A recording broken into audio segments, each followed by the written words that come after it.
and welcome to the Lincoln Project's first Countdown 2024. We're going to be doing a series of these when there are important votes happening. And since tonight is the first time people are actually casting ballots in person, the Iowa caucuses, we're all veterans of this. We couldn't let it go without coming to you guys live and chatting a little bit about it. Now, you're not going to get what you get on network. We're not going to do the horse race by like Story County and this caucus here. I mean, that's for others. I was going to go full Kornacki with maps. Right. Yeah, none of us have the Kornacki khakis on. Rick has been practicing at his magic board all afternoon. Yeah. How you can break this to him now. Yeah, no, it's a different kind of a magic board. That's the Magic Lincoln Project ad idea board that he's working on, because that's what we do here. So, but tonight what we are going to talk about a little analysis on what it all means. Does it really matter? Stuart, who has had years and years of experience in these, including running a presidential campaign. You don't have to rub it in, Tara. You don't have to rub it in. Listen, with age comes wisdom and experience. We appreciate that. You can tell, I want to ask you some stories about Iowa caucus on the ground, what it's like for those of us who've never experienced it before. And then later on, we're going to bring in Joe Trippi, and I believe Reed's coming on too. So I'll be with you guys for the first half, and then Rick's going to take it away for the second. But first I want to start off by saying breaking news, guys. Donald Trump won the Iowa caucuses. Well, I guess Rick had it wrong all along. He's only been saying this now. I think we're going into the third year. Right. I mean, of him predicting a DeSantis collapse. Yeah. Not a shocker. And we've been saying this for a year and a half, Rick. And, it's not. This is really a race for second place. That's what we're waiting on. That's what we're waiting to see who comes in second. Not like it really matters, but it does allow for some conversation about how far Haley can go. I think watching the demise of Ron DeSantis is particularly satisfying because, Rick, you and I have been saying this, Stuart too, that DeSantis was over from the very beginning. And as soon as people started him in 99 counties in Iowa campaigning, actually having to be with the people, we knew that was going to be the end of him. You know, I keep saying that Ron DeSantis was like the black hole where charisma disappears. Yes. The guy there was never anything about the guy that was going to make this thing viable. There was never some spark of secret charisma or a gift of connection with people. And so when you throw $40 million into a state and he's going to end up getting what, I don't know, like 35,000 votes. I know. At $40 million, that's a pretty bad ROI in my book. Terrible. And he's, again, it's kind of like the Rudy strategy where you throw everything behind one state hoping that you win. DeSantis, I would like to interrupt, then I'll let Stuart talk because you asked him the question. I was one of the 3 Florida men in the room when that strategy was briefed to the Rudy campaign. And in the usual Rick Wilson fashion, I'm like, are you out of your fucking mind? For those who don't know, back in 2008, Rudy Giuliani thought that he was going to win Florida. He basically didn't campaign everywhere else. He just knew he was going to win Florida because, Florida was so important. They had lots of the delegate votes. He thought he could bypass New Hampshire and Iowa, and he had it all in Florida. And he ended up not winning. So it's in campaign lore now that's not a good idea to put all your political eggs in one basket, right? Stuart Stevens, veteran of how many presidential campaigns? I've actually done 5. I feel like I spent half my life in Iowa, which really, really makes you rethink your choices in life. Though I love Iowa, highest rate of literacy in the country, lowest per capita debt. It's a great, wonderful state. I think this is just proof that when you turn up the volume on noise, it only gets louder. It doesn't get clearer. And Ron DeSantis just never had a message other than he, and particularly his wife, would really like to be president. Yeah. And I get that, it goes back to that sort of apocryphal, perhaps, I hope it's true, story in Hollywood of the young agent that goes up to Meryl Streep and says, at her height, says, I really like to represent you. She goes like, why would I do that? And he goes, it'd be really good for my career. Yes. You know, he wanted to approach this the same way. You know, no one has won this by more than 13 points, and that was Dole in 88. Yep. Right. And I'm sorry, did I miss when Bob Dole became the nominee in 88 and won the presidency? No, that was George H.W. Bush. Yes. Well, Presidents Huckabee, Santorum, Right. Cruz, et cetera. Ted Cruz. Yeah, Cruz. Yeah, I mean, look, there was a brief moment when in the Romney campaign in 2012, we had actually become the first to win Iowa and New Hampshire. And then they decided we didn't really win Iowa. Right. But as I remember that. say in the Romney campaign, we won it when it mattered, which was, you know, going into New Hampshire. But this is just ugly beyond ugly. What are the latest numbers there that we have them there? It's Trump 52.2, DeSantis 19.5, Haley 18.3, and that fucker Ramaswamy I'm not even going to mention. I mean, So, but out of the exit polls, guys, I want to point out 2 data points from the exit polls. yeah. 66% of the Iowa caucus voters say the election was stolen, Yes. and 63% say Trump is still fit to govern if convicted. Yes. That came, CNN, I think, was talking about that earlier today. That strikes me as like a perfect window into today's Republican Party that, yes, he's a criminal, but they believe that Joe Biden is an illegitimate president, and they live in some sort of state where the president was not actually elected. It is definitional madness. There's one more metric in that poll that we should mention. So for people who keep saying, yeah, but what about all the legal cases? Isn't that going to impact Trump? And we're like, no, because poll after poll has shown in the Republican primary anyway, different with general election voters, but it has emboldened him. And in Iowa, to Rick's point, not only do 60+3% think that he's still fit despite the legal troubles, 19% of them said it makes them want to vote for him more. That's all, the 20%.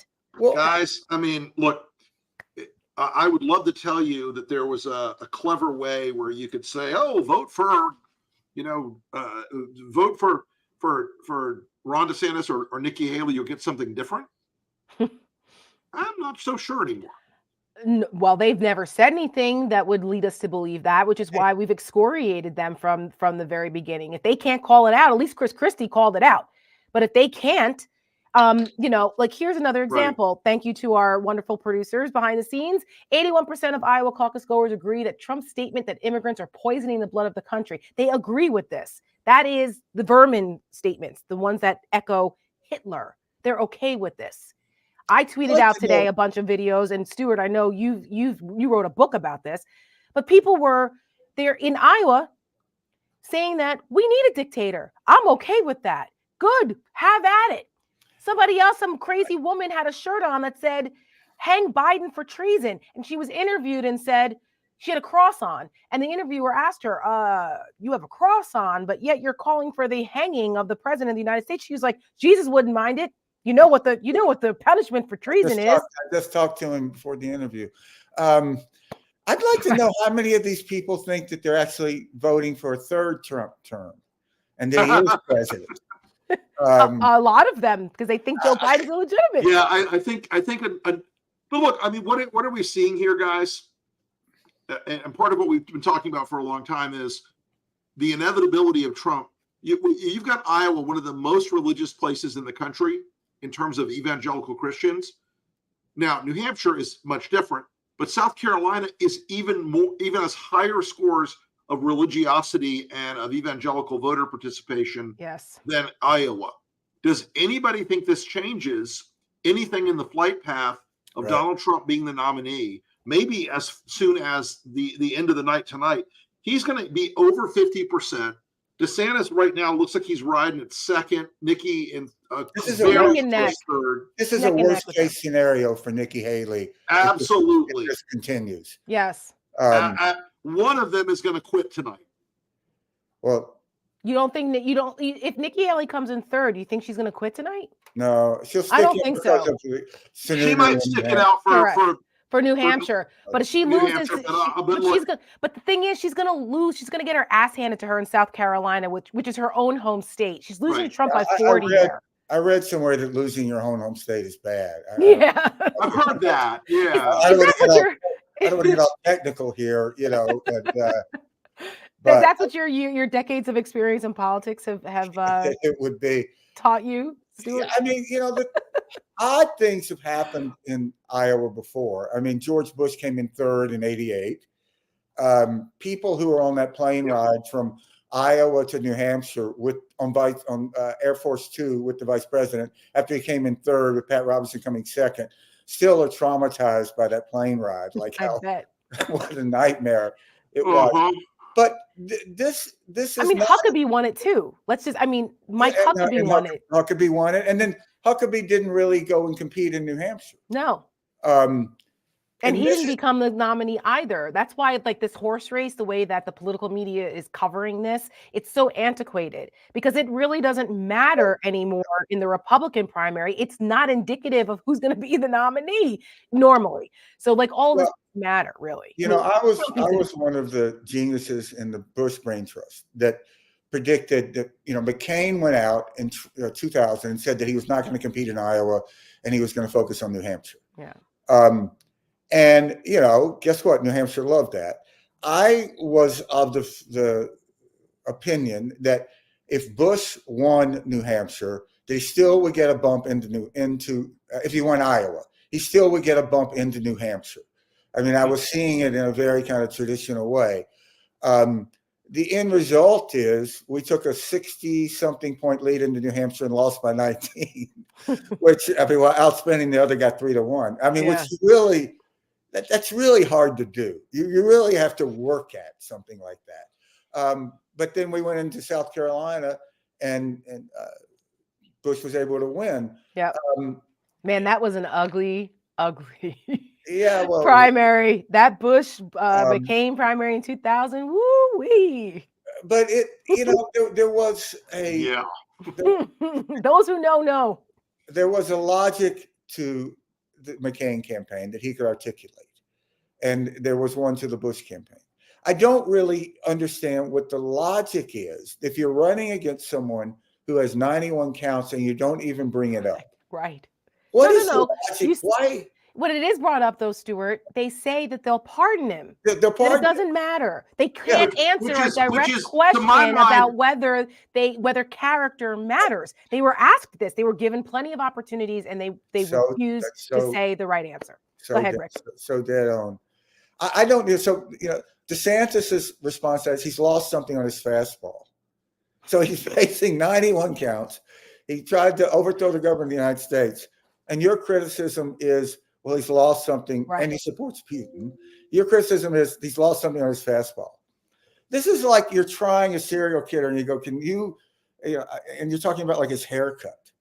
You know, like this guy is a terrible, you know. Or maybe he's not as efficient in the way that he buried the bodies. Right. He used to be so much better at this. Like that's really, I think, more of an accurate description because Donald Trump is he's like a serial killer trying to kill off our democracy.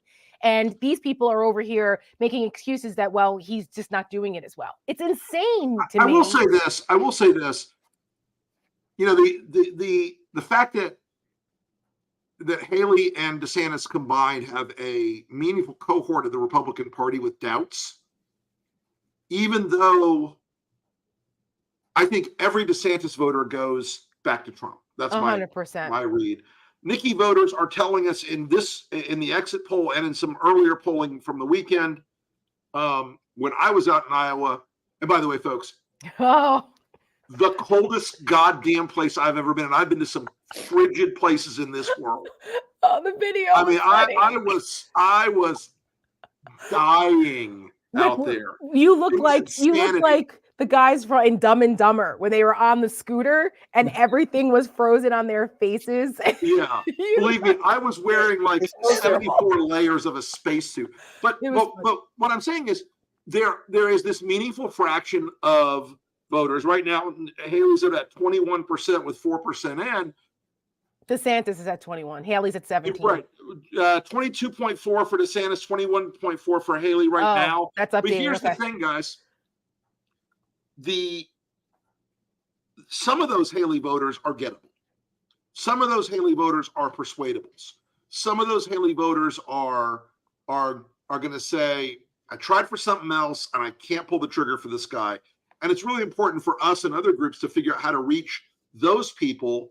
It's not to say that Nikki Haley is you want to have her over for a barbecue and to have a slumber party with her, but her voters clearly have reservations about Trump at a level that is addressable and meaningful in the coming months. Those are the Bannon line voters that we talk about all the time. Mm-hmm. They're the gettable Republicans who are not, they're still Republican, but not comfortable with Trump, but they need a permission structure to vote for Biden.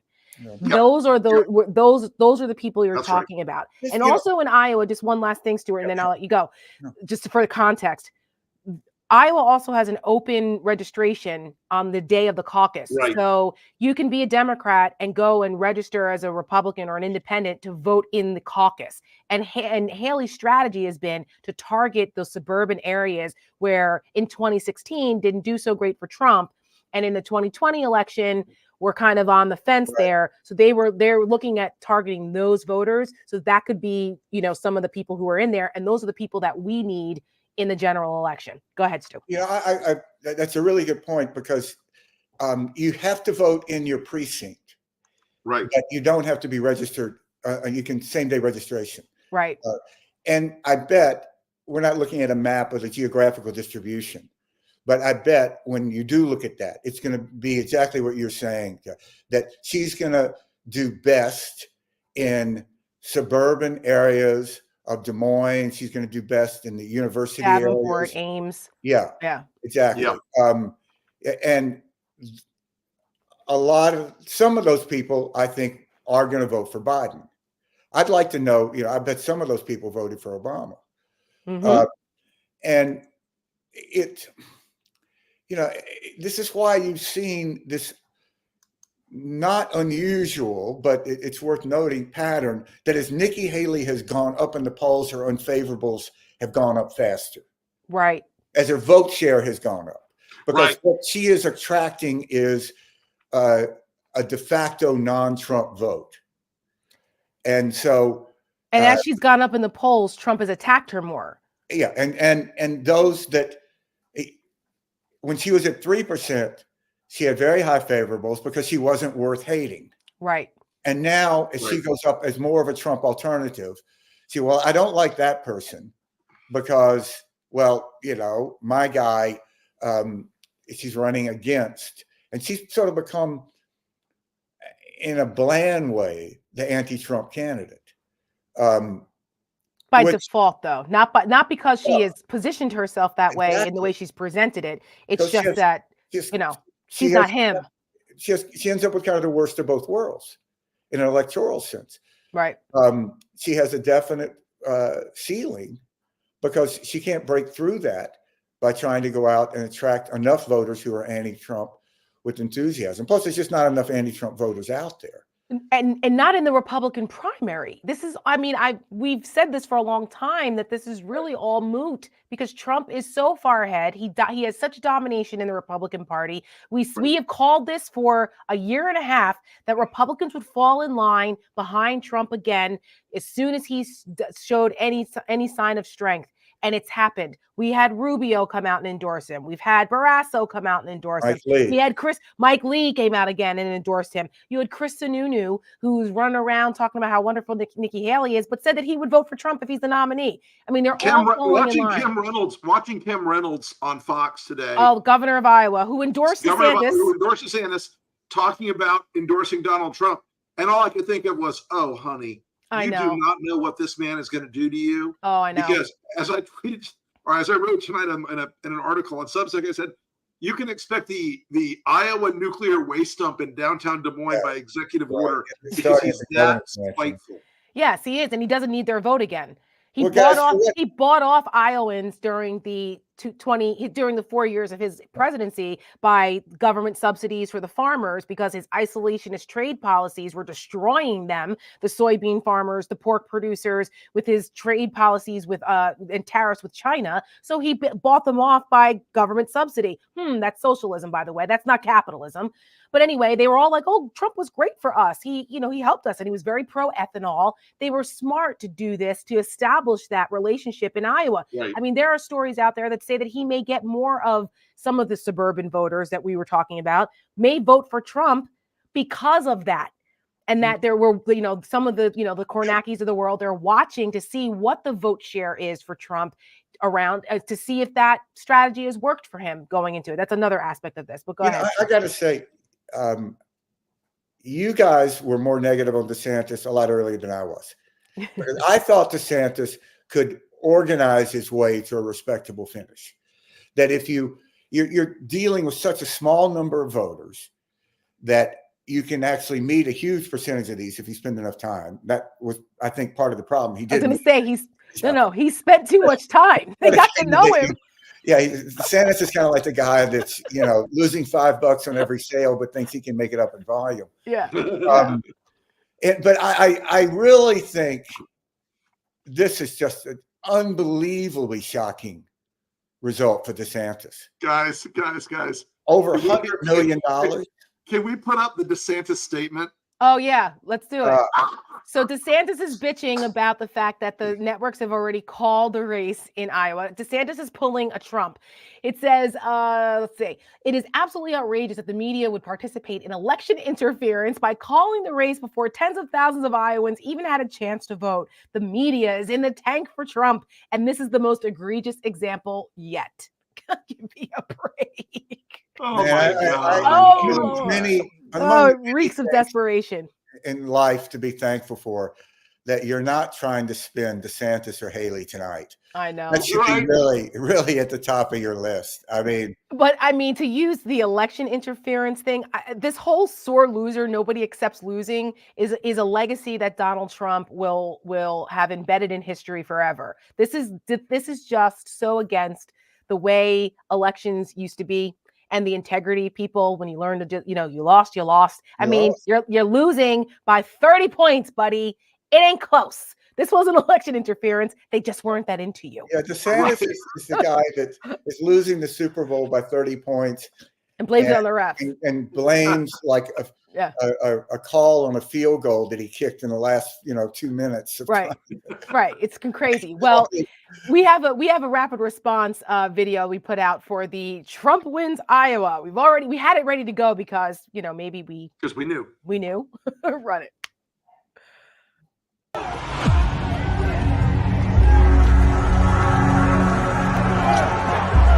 He says, you're not going to be a dictator, are you? I said, no, other than day one.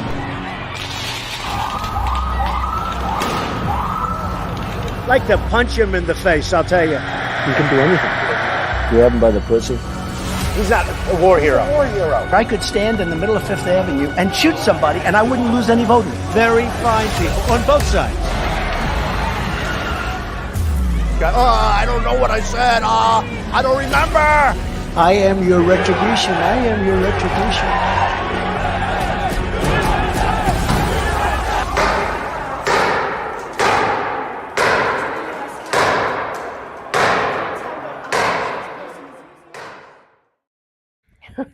That's who won, folks. That's who won. That's who everyone is acting like. Those people won tonight. It didn't happen.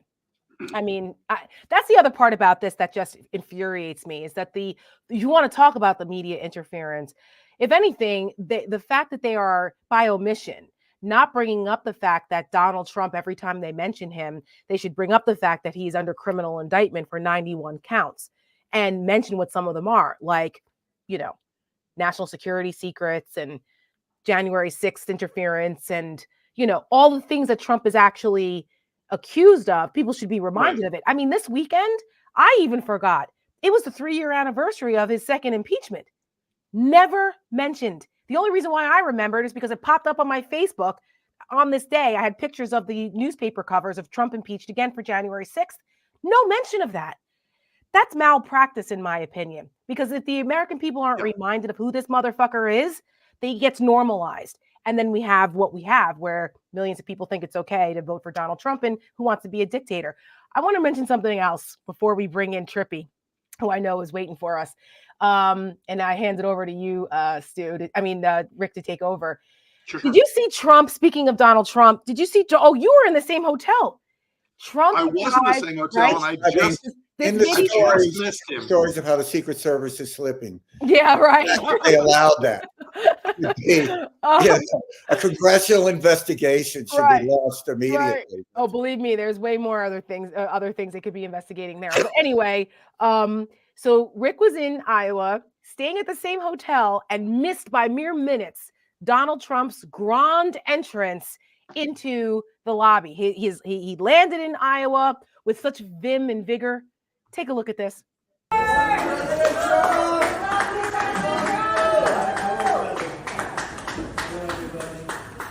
Mr. Trump, will the cold That's a lot of cold weather. We've got a lot of meetings tonight. You're doing well. We have a lot of tremendous support. But it's nasty out there. Just land. Thank you. Are you worried the cold will affect your ratings, lad? Are you still confident of a commanding win? I don't want to hear shit about Joe Biden not being up to the task. As if they make like a 50th anniversary remake of The Hangover, that would be like perfect. A casting call, and they sent that guy who walked in the lobby. Go, that's it. Don't send anybody else. Right. 50 years later. Who looks like 50 years later, this is what happens to you. I mean, this guy's leg was dragging. He was stumbling. He couldn't walk straight. I mean, he looked terrible and slurring his words, So, of course, Lincoln Project would never let this go because we're sick and tired of everyone going after Biden. I said this, and, you guys put out a funny video that Trump probably should go back to the Mar-a-Lago senior living facility where he belongs. Take a look. Some senior living facilities claim to have world-class service, but there's only one elder care facility that knows how to make you feel right at home. At Mar-a-Lago Assisted Living, we will literally hold your hand every step of the way.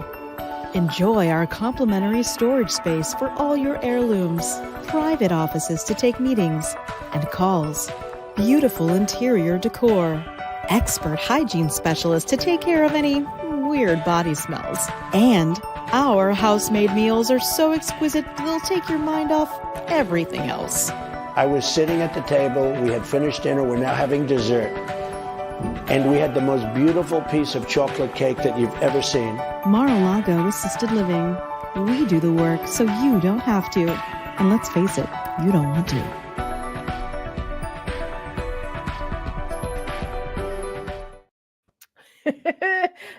We've got to put the spin on it because it's funny and accurate. Well, with that, I wanted to leave you guys a little bit of humor because, if there's no levity, sometimes we can lose it. So I am going to say good night. I'm going to hand it over to Rick and Stuart, and the rest of the guys are going to come in and take it home. And I will see you guys on Thursday. Breakdown, 7:00 on YouTube. Rick and I will be back on Thursday. And we have Michael Cohen as our special guest. So I'll see you guys then. 2 minutes and we'll be back with you. 2 minutes and they're back. Watch. Hey, Donald, we noticed something. More and more people are saying it. You're weak. You seem unsteady. You need help getting around. And wow. An anonymous, really an anonymous country, and you deserve. Are you sure you don't have dementia? It runs in the family. Have you had a real doctor check you out? You keep confusing things. And we did with Obama. We won an election. Getting the facts wrong. We just left pleasure. Paradise. People laugh about it, about you. Even your own people behind your back. You're winning the primary, but losing your power, your strength, your manhood. Face it, Donald. You're just projecting when you call Joe Biden old. He's stronger than you, fitter than you, smarter than you, a better man and a better president. Anyone can see it. And when you lay there at night, alone, you know we're right. You're falling apart, Donald. Breaking down, right in front of our eyes. God bless the United States. I can tell you he is as sharp now as he was when I knew him 30 years ago. And we did with Obama. We won an election that everyone said couldn't be won. Those cognitive test results are absolutely fantastic. We built almost 500 miles of wall. Even the Obama administration says it in their stats. He's incredibly sharp. He's got a better memory than I have, than you have. But they all thought that Bush might win. Jeb, he got us into the Middle East. How did that work out? There's no decline, zero. President Obama, he should immediately resign. President Trump is fit. He's ready to go. Viktor Orban, did anyone ever hear of him? He's the leader of Turkey. Of course, Viktor Orban, the leader of Hungary. He makes one little mistake, the media goes insane. Obama wants to, he doesn't even mention them in his statement. Well, you mean President Biden? His cognition is top-notch. Sioux Falls, thank you very much, Sioux Falls. So, Sioux City. Voters next year will be able to decide, do they want to vote for a vegetable for president or somebody who's got energy and mental acuity? We would be in World War II.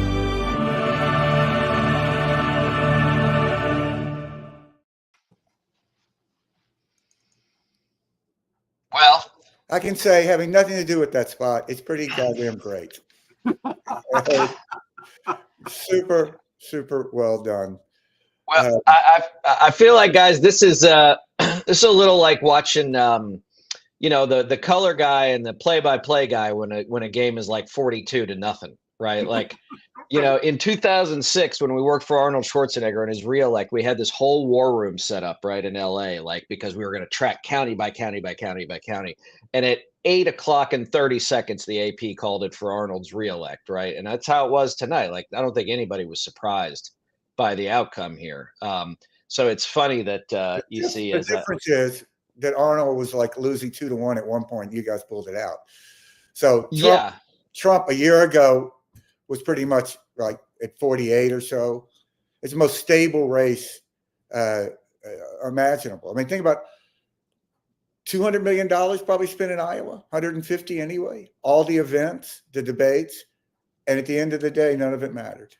No, right. Look, there are ad sales guys that only work every 3.5 years, right? On local, like the guy from Ottumwa, right? The Ottumwa ABC affiliate, right? He's going to like Turks and Caicos for the next year because of all the money spent, right? Like nothing changed, right? But like he made his numbers beyond belief. Let's just all take a moment to respect the fact that out of making 67 cents off of every dollar Ron DeSantis spent, that at least Jeff Rowe will make the mortgage this month.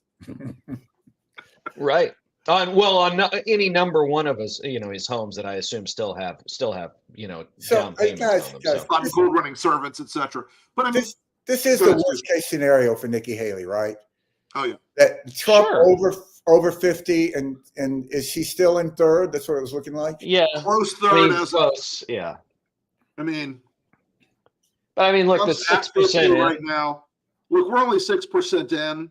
It's gonna bounce around a bit, but in a weird way, it's like the worst case for both DeSantis and for Haley. Haley, who did not spend $40 million on a ground game, is going to basically tie him up. Trump is still, at 50%.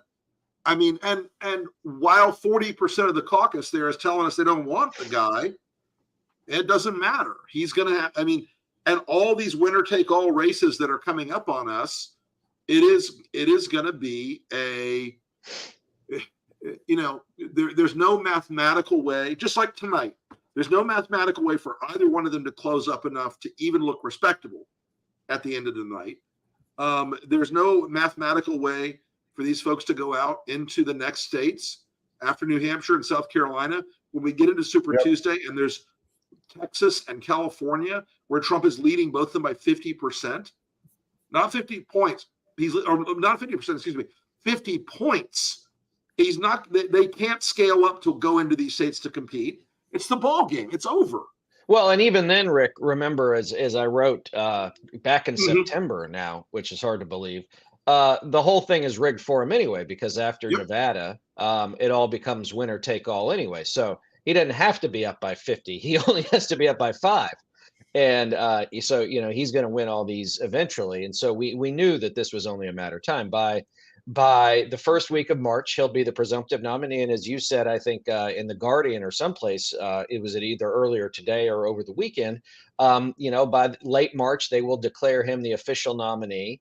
And they'll say, oh yeah, we don't really need a convention, whatever. We're going to do some silliness, by acclamation to make him somehow more, in their mind anyway, more immune to prosecution or whatever the case might be. So, look, I think that I'm not surprised, right? Like we've seen so many times before, right? The hopes and dreams of presidential aspirants will die on the snowy fields of Iowa. And by the way, let me just say, 24 years ago, I was in Iowa for George W. Bush. Like, it was so cold, the heel of my shoe froze to the tarmac at the Des Moines airport and ripped off, and I went hobbling around the tarmac as we were trying to get the press plane, which had also frozen to the tarmac off the ground. So like the cold thing is like, these are Iowans, right? Like, these are not Floridians like Rick that got a cold snap and they don't know what to do, or Atlanta where it snows every 5 years. Like, this is always going to happen in Iowa. Right. Oh no, believe me. As a Florida guy, and again, I've been to some cool places in this world. I've been to some very cold places. Nothing like, it was 17 degrees below zero with a 39 degree below zero wind chill. I'm just like, this is just. I just would have liked to live stream you all day. I'll just be a Rick-sickle in the road. Well, he looked like that guy. He looked like the kid from A Christmas Story, in the snowsuit where he can't walk to school, right? Hey, so guys, I think that, and we talked about this in the first segment, Reed. I think one of the most compelling things out of tonight is you've got 61% of the voters in Iowa who are telling us that they believe the election was stolen and that Joe Biden's not a legitimate president.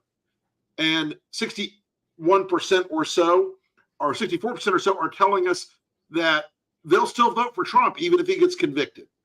And I think that sort of validates 68%, excuse me, on the election. I think that validates a lot of what we've been saying about this electorate for a long time, is that they are disconnected now from the old Republican Party in a profound way. Well, and also disconnected from reality. So maybe those two things go hand in hand. But I remember 3 years ago, almost to the day, Stewart was the one who said, no matter who it is that runs in 2024 for president of the United States as a Republican, they will have to say out loud that the 2020 election was stolen from Donald Trump if they want to be successful. And right. I think that Stewart's prediction from many moons ago was correct, which is, if you tell someone in a confined, impermeable information bubble the same thing over and over and over again, they will begin to believe it. I mean, we call it the big lie. We've seen it over and over again, and now it's coming to fruition. And it's clear now that Ron DeSantis had this stolen from him by this narrow margin. Right, by over 40%. They're bitching about it. It's absolutely just like chef's kiss perfect right now. That they're calling it election interference. This is, I don't know who put this tweet out, but this is a brilliant tweet, I will say. Yeah, I mean, DeSantis, it wouldn't surprise me if DeSantis is not governor of Florida this time next year, because he just can't imagine the idea of sitting in Tallahassee for 3 more years. Right. The only thing keeping him there is Casey's desire to be governor after him. And I have to tell you, there are parties in this town happening tonight, right this minute. There are parties in this town. I was invited to one earlier today. To dance on the grave. Who are ready to dogpile this guy the minute he steps back into the state. He'll still have the power of the veto as governor, but the era of Ron DeSantis wakes up in the morning with a hard-on to pass some weird social conservative thing, and that's over. That's done. They're going to. Well, but I mean, Florida has in many ways become the Bavaria, but has it become the full-on Argentina of the United States, where she will be Mrs. Kirchner, right? Nestor's lady that will take over as president after he's gone. Well, when you get down to it, DeSantis's campaign, and look, I thought I was involved in one of the worst presidential campaigns ever with Rudy in 2008. Rudy's 2008 campaign makes DeSantis's look like Reagan 84. It could not have been more off-putting, off-tone, off-kilter. And he is a guy, I've said this a lot, he inherited a great Republican machine in Florida and thought it scaled nationally. Didn't scale. Not in this world. No, it's not. Yeah, and look, I mean, it's not the same. Never is. Rudy also, I mean, you said, with Rudy was never a good fit in the party. Right. You know, you're going to say a mayor of New York City is going to be the guy who Republicans are going to nominate. That's like what could happen, but it doesn't usually happen. A big pro-choice, married 3 times. Yeah, well, that a big. Although apparently he was just ahead of his time. You know, the problem probably was he was unindicted at that point. But right, a big state governor who won re-election running, that's a path we've seen before. It was a much easier climb for Ron DeSantis.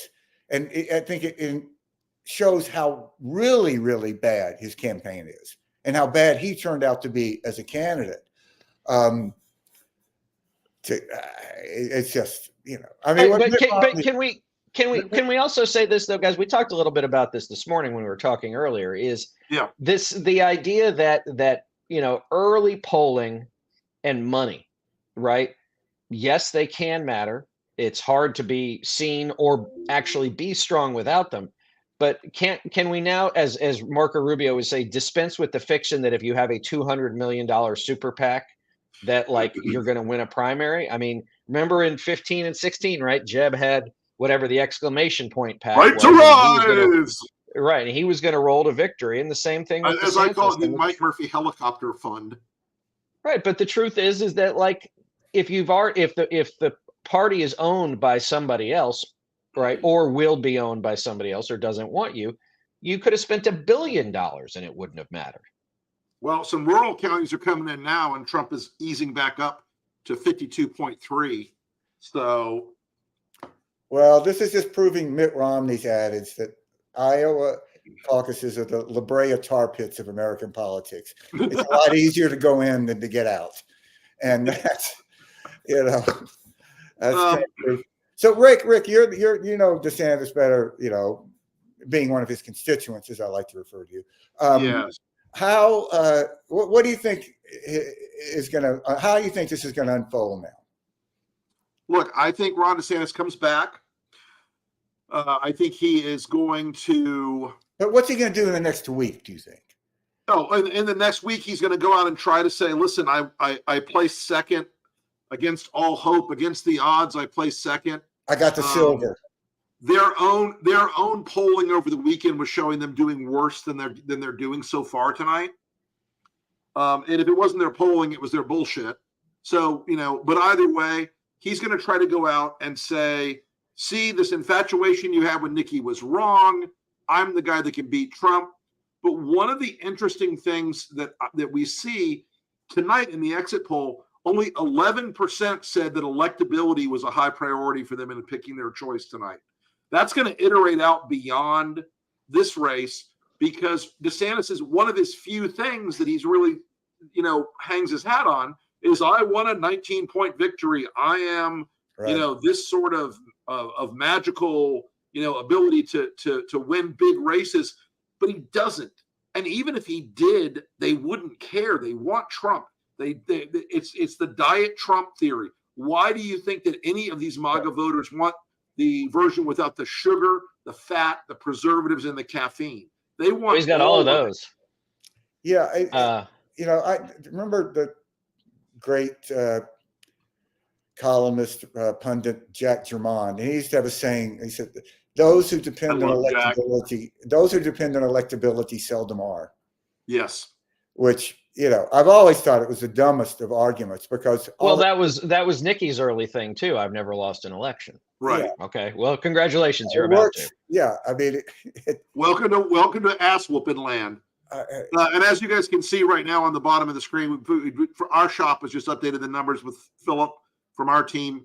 Trump 52, DeSantis 20.2, Haley 19.2, and Ramalama Ding Dong 7.7. So can I talk about the Ramaswamy vote? Because now we consider you the expert on the Ramaswamy vote. Well, yes, well, because you know what, I guarantee you, it's probably a lot of guys like me that voted for him. Right. What I call the FU white guy. Yeah. That's right. It's all those guys that were volunteers with me at Iowa State 24 years ago, right? But I think that he is like, I could make an argument now if this is a pure distillation of Republican support, right, in a place like Iowa, I could say that Ramaswamy's the people that like Ramaswamy go to like a Bobby Kennedy Jr. They don't necessarily go back I think that's right, Reed. There is a lot about Kennedy that has a tug on that libertarian crypto bro, Rogan listener thing. But I mean, the thing about Vivek is, at the end of the day, like a lot of these people, like Nikki also, white evangelical voters were not going to vote for someone who they perceive of as a foreigner. It wasn't going to happen. Sure. And we did a piece earlier this week, folks, about the dominance of the evangelical movement behind Trump and how far away they've come from the actual religious roots of Protestant evangelical Christianity and how far they are into pure idolatry. Let's roll that, and we'll talk about it on the backside. President Trump will have a miracle second term. He is the one that God's going to put his hands on. God says, I'm going to flip this thing, and we haven't seen anything yet, but it's coming. We're not crazy, they're crazy. And justice will be served, says your God. This is far from being over. Nothing will stop me from my plan of putting my son, Donald Trump, back in that White House. All of this is culminating in Donald Trump getting his second term of presidency. It has to. I hear the sound of victory. I hear the sound of victory. Make America great again. That's what the Bible says. That is spiritual warfare. We'll take it by force. This is war. Let me tell you something. You ain't seen an insurrection yet.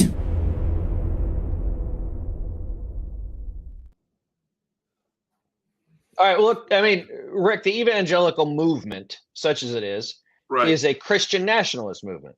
It has 100%. Very little to do with faith and everything to do with race and power. The white evangelical movement. Yeah, white evangelical. Yeah, the white. Yeah, thank you. Yes, it's an incredibly important distinction.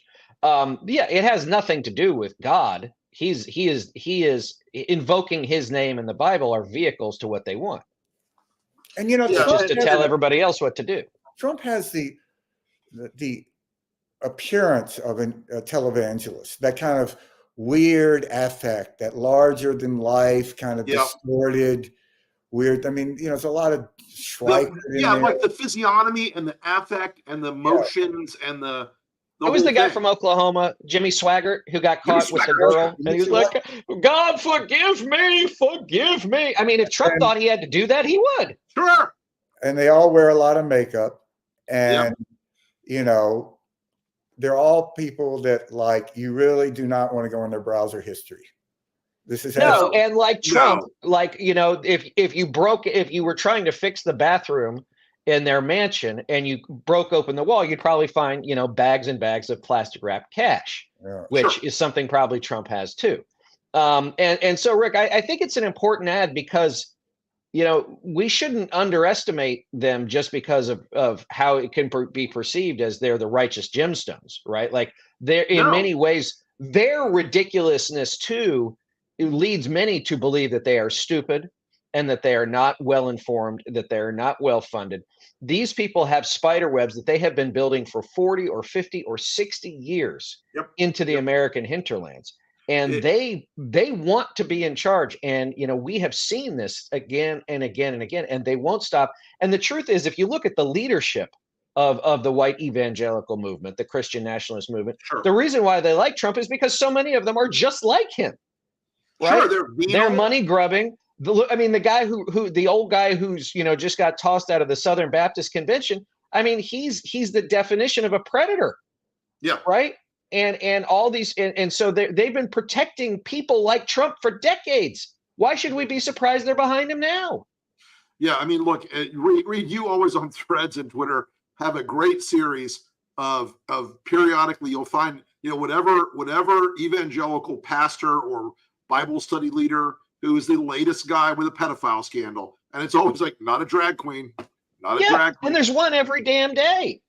Right? I have to tell you, that speaking of evangelicals and Moms for Liberty, Bridget Ziegler, who was the founder of Moms for Liberty, and her husband, Christian Ziegler, who's the recently fired chairman of the Republican Party of Florida. Peter Schorch, our friend down there, just tweeted that the Zieglers are not caucusing tonight, but they do expect it to be a three-way at the end of the race. Well done. Well, I told Peter, I was like, they said there's not a perfect tweet. You can't have a little fun, right? I mean, come on. So look, I got to get back to this. So is the next stop for DeSantis going to be South Carolina? Is he just going to bypass New Hampshire? Yeah, he is skipping. He has to. He is skipping completely.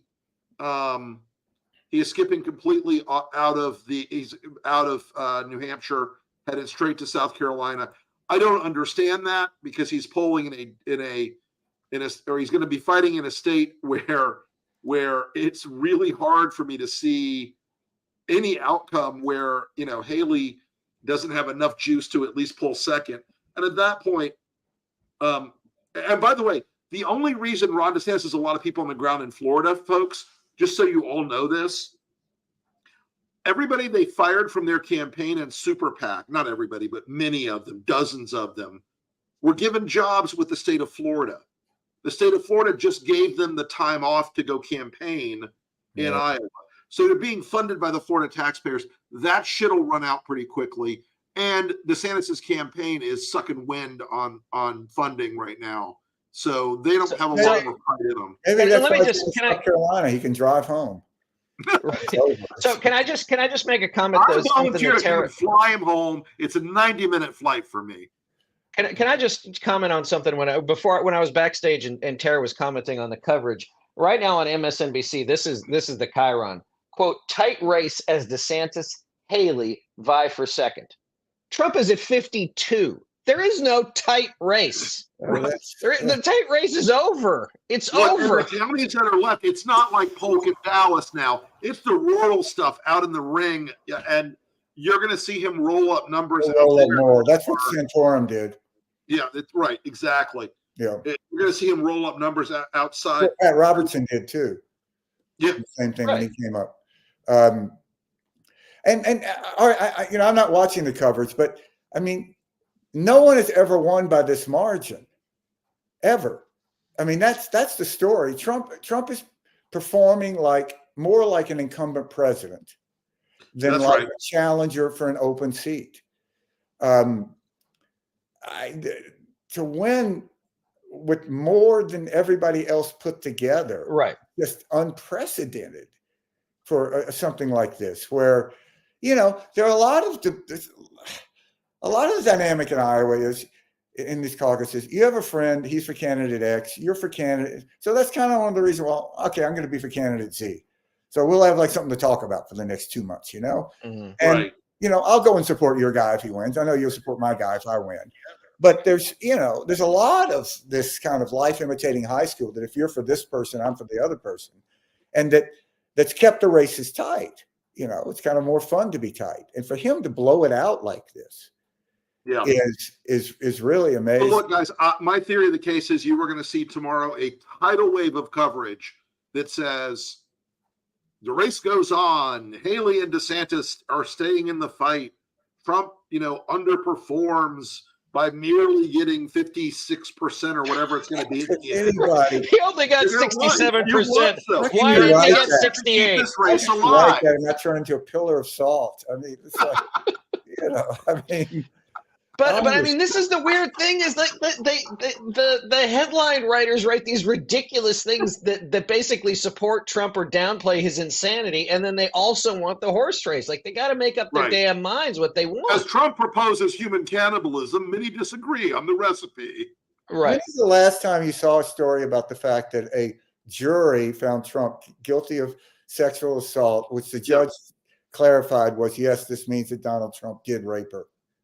Yeah. And it's like, well, we don't talk about that. I mean, it's not almost a rape, but I do think there's an interesting new genre of MAGA commentary coming out from these rallies where they say the words, "We need a dictator. We need a dictator." And I want to, before we wrap up tonight, folks, I want to show you a brand new Lincoln Project ad that is just coming out. You were the first to see it. You guys tuned into the countdown, so we're going to give you absolute preview. No one has seen this ad yet in the country, except for the guys on this around this organization. And let's go ahead and roll an ad that is very important to us, because this ad was made for Trump about a week ago, and it played into the fact that Donald is really now a full swing authoritarian. And the way they're describing it in this evangelical and Christian movement is that basically Trump has been sent to them by God. So, like we do very frequently, we flip the script a little bit. And here we go with God made a dictator. And on the 8th day, God looked down on his planned paradise and said, I need a man to test the will and goodness of a free people. So God made a dictator. God said, I need a man who failed in everything but theft and broken promises to live in a golden palace and convince the poor he serves their needs. So God made a dictator. God said, I need a wicked man to lead the common folk with hatred and fear. So God made a dictator. God said, I need a corrupt man who is above the law and immune from justice. So God made a dictator. God said, I need a man who will use violence to seize power. So God made a dictator. God said, I need a man whose followers will call black white, call evil good, and call criminals hostages. So God made a dictator.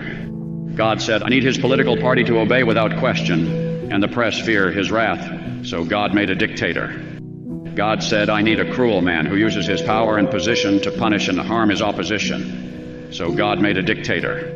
God said, I need a man who breaks the faith of even his most godly followers and leads them to idolatry. Place him above me. So God made a dictator. And then God said, I sent this man to test you, and until you cast him down, you have failed. So God made a dictator.